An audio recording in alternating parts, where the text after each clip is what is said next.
guys, ako ay nagsigang ng 1 kilong tilapia. Iginisa ko muna iyan sa bawang, luya, sibuyas, kamatis at patis.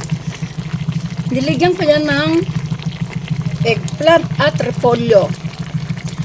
Niligyan ko rin ng santol, kaso matamis, parang matamis ang santol. Kaya niligyan ko yan ng powder na sampalok.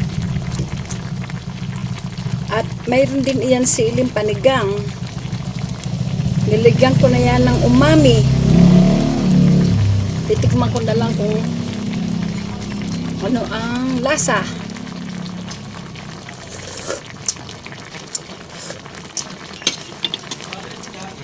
Yung santol, manamis-namis na konting asin, ganun. Yan, madami ang nilagay kong gulay sa aking sinigang na tilapia.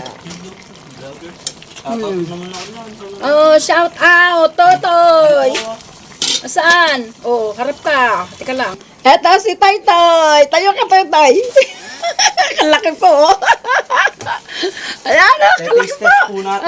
Ilan taong ka na, Taytay? 15. 15 po, parang higanti po. Ayan o, umabot na sa mga kasampay kong kaserola. O, anong lasa? Masarap. Anong kulang? Okay na. Okay na, okay. Kulang na lang sa luto. Sino siya shoutout mo rin? Shoutout sa akin. Shoutout kay Rene Baterbonia. Wala na yung patay na yun. MVP. Mr. MVP. Okay, sige. Pamangkin ko po yan, guys. At ito nga pala, nakita na rin lang yun. Yung ginisa kong alamang, yung hindi maalat.